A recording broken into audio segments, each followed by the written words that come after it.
Hola a todos, bienvenidos de nuevo a Filosofando Jurídicamente, a este canal académico en donde el día de hoy les voy a platicar acerca de los conceptos de vaguedad y ambigüedad. Pero vamos con la intro para comenzar con el video.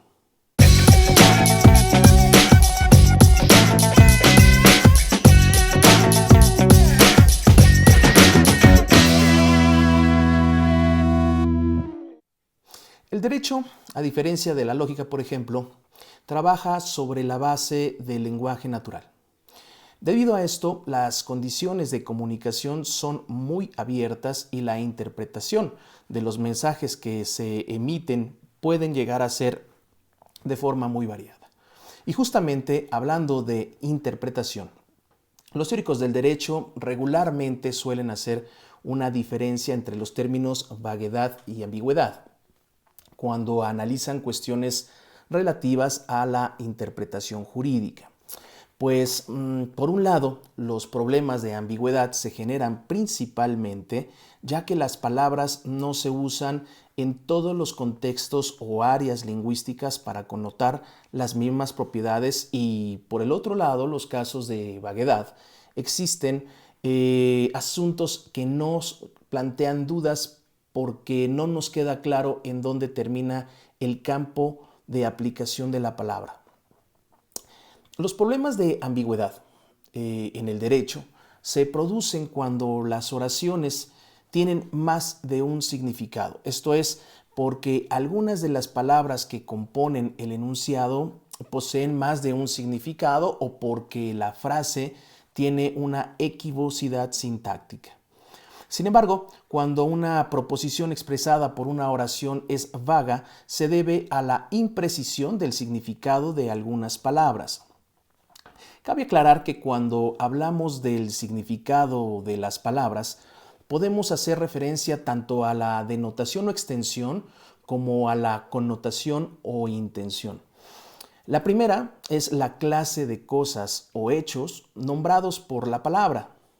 La segunda es el conjunto de propiedades que deben reunir las cosas para formar parte de la clase denotada por el término. El lenguaje natural y por lo tanto el lenguaje jurídico adolecen de vaguedad potencial o textura abierta. En el caso de una disposición normativa, por ejemplo, esta adolece vaguedad cuando usa una palabra intrínsecamente indeterminada. Por ejemplo, de acuerdo con las circunstancias, razonable, excesiva, sustancia peligrosa, en el mejor interés del menor, etc. Por el contrario, se dice que una disposición normativa presenta un problema de textura abierta cuando la palabra se refiere a un objeto determinado como vehículo, prueba, computadora o arma, pero en el contexto de un caso específico no es posible determinar si una cosa concreta cabe o no dentro de su definición. Como la normativa perdura en el tiempo, regulando diferentes tipos de supuestos, es común que, aunque actualmente no se tengan dudas del contexto reglamentario, de forma posterior surjan casos que planteen problemas acerca de si se incluye o no un término en la connotación o intención. Para el caso de la ambigüedad, el contexto y la situación son dos elementos que nos ayudan a determinar qué significado es el sobresaliente, precisando cuando tenemos dudas el sentido con que hemos usado la palabra.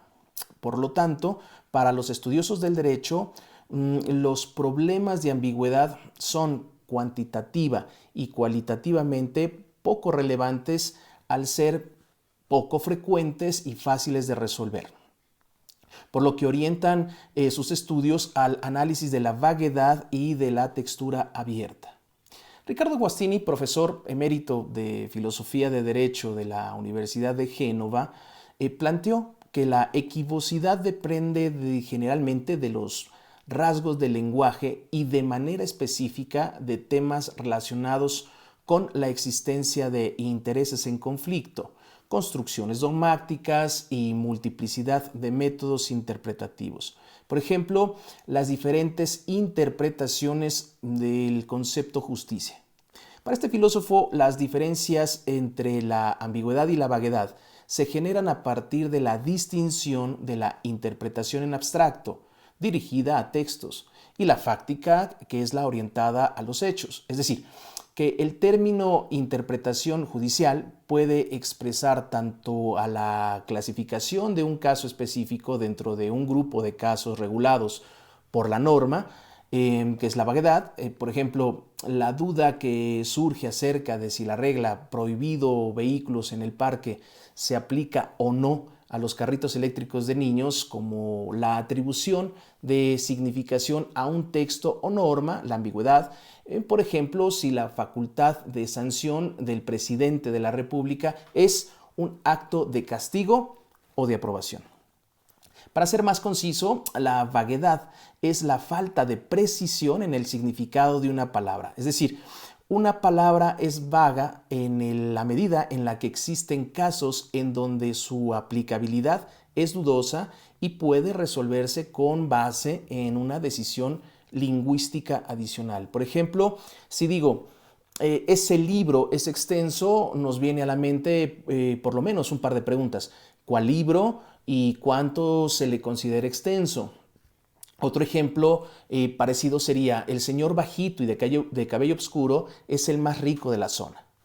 ¿Cuánto es bajito? ¿Oscuro en relación a qué? ¿A cuánto equivale ser el más rico? ¿A qué zona se refiere? Etcétera. De ahí que casi todas las palabras son potencialmente vagas debido a que el punto central de la vaguedad radica en imaginar casos dudosos, y como la imaginación es inagotable, también lo son estos casos. Respecto a la ambigüedad, la podemos definir como la condición de una palabra con más de un significado, o lo cual también se le da el nombre de polisemia. La ambigüedad proviene en muchas ocasiones de la extensión de un nombre a diversos aspectos o elementos de una misma situación. También es considerada como un accidente en la evolución de las palabras a partir de distintas etimologías. Por ejemplo, la palabra corte, esta palabra la podemos pensar como una manera de presentar un pedazo de carne, como el mandato de un director para terminar de grabar una escena de una película, como un séquito del rey, etcétera, etcétera, etcétera. La imaginación juega un papel muy importante en la producción de ambigüedades dentro del lenguaje figurado. Por ejemplo, aclarar algún punto obscuro de la sentencia, echar mano de las pruebas de la fiscalía, correr el riesgo de presentar una demanda sin una adecuada motivación, etc. En este orden de ideas, podemos afirmar que la anfibología es un tipo de ambigüedad en la gramática y por lo tanto es un vicio del lenguaje. Este vicio ocurre comúnmente en una construcción gramatical incorrecta, como una figura retórica, o cuando se produce un efecto con la intención de hacer caer en el error. Para que quede más claro esto, les platicaré a continuación de los tipos de ambigüedad que regularmente se conocen. Hablaré primero de la ambigüedad léxica o polisemia. Este tipo de ambigüedad consiste en la multiplicidad de significados que tiene una palabra.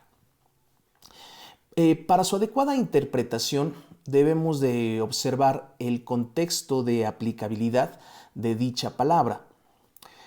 Cuando buscamos que el mensaje sea claro para el receptor, debemos como emisores aclarar debidamente el contexto en el cual estamos utilizando una o varias palabras de naturaleza polisémica. Esto nos lleva a que en ocasiones debamos de dar más detalles sobre el significado específico, o si se prefiere utilizar un sinónimo que aclare la intención del uso de dichas palabras. Sin embargo, en muchas ocasiones el emisor intencionalmente busca hacer caer en el error o confundir al receptor de su mensaje. Otro tipo de ambigüedad es la sintáctica. Esta ambigüedad se determina cuando una frase u oración compleja se puede analizar de diferentes maneras. Por ejemplo, arregló el caso rápido. Al respecto, rápido puede ser un adjetivo o un complemento predicativo en su forma adverbial. Y si en el caso de que ser el primero significa que existían casos lentos y rápidos, y si fuera el caso del segundo, quiere decir que el caso lo resolvió de forma rápida. Un tercer tipo de ambigüedad es la fonética. Esta ambigüedad se da cuando hay más de una forma de componer o dividir un conjunto de sonidos en las palabras.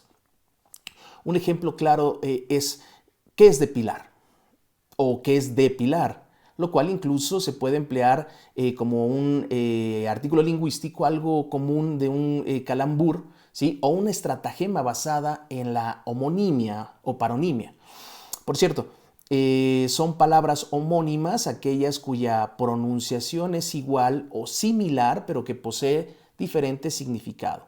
Estas pueden ser homófonas u homógrafas. En este mismo orden de ideas, son palabras parónimas las que tienen relación o semejanza con otras, ya sea por su etimología o solamente por su forma de sonido. Por ejemplo, venado, vendado.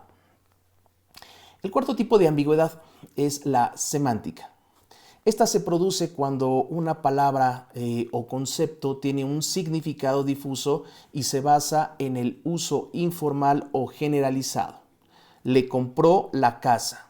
En este ejemplo, el complemento indirecto le puede referirse al destinatario de la casa o a la persona que la vende. La ambigüedad semántica se diferencia de la léxica porque la primera es una elección entre un número de posibles interpretaciones de las cuales ninguna de ellas tiene un sentido conocido de antemano. Y la segunda, la léxica, implica la elección entre un número finito de significados, los cuales dependen de un contexto conocido. Cuando se presentan los casos de ambigüedad, podemos contrarrestarlos con lo que llamamos desambiguación. Consiste en emplear una serie de instrumentos lingüísticos que coadyuva al esclarecimiento de las palabras u oraciones. Dichos instrumentos son el complemento oracional, la acentuación, la puntuación, el cambio de construcción y el cambio de orden y adición de palabras. Por otro lado, les comento que existen algunas teorías contemporáneas llamadas nuevas teorías de la referencia, que afirman que los sujetos no necesitan asociar los términos, las palabras con un conjunto de descripciones. Sin embargo, la comunidad en general establece relaciones de referencia aun y cuando solo cuenta con descripciones pobres y en muchas ocasiones equivocadas.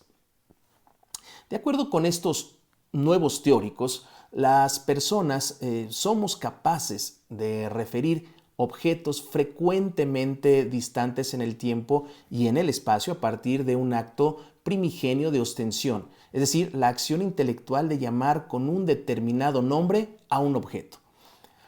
Con base en esto, aprendemos a usar los términos, pues ellos forman parte de algo que se llama cadenas de comunicación, por medio de las cuales los sujetos toman prestado los términos de otros sujetos y estos de otros y hasta llegar a lo que realizaron el acto primigenio de ostensión.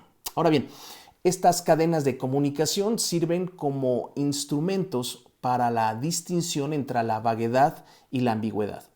En los casos de vaguedad, las dudas que se presentan tienen que ver con la similitud que determinados objetos deben guardar con otros que dieron origen a la cadena en cuestión. Si esto es así, la relación se pierde y se tiene que buscar otra cadena en donde se asemejen los términos actuales con los pretéritos.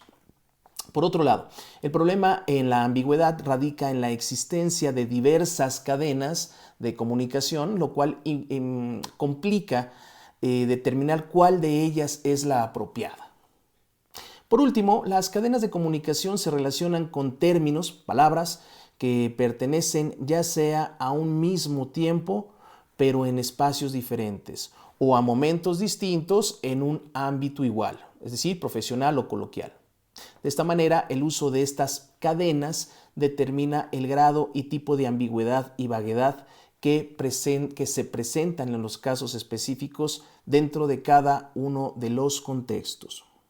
Hasta aquí el video del día de hoy, esperando como siempre que esta breve información acerca de la vaguedad y la ambigüedad sea de su interés y utilidad.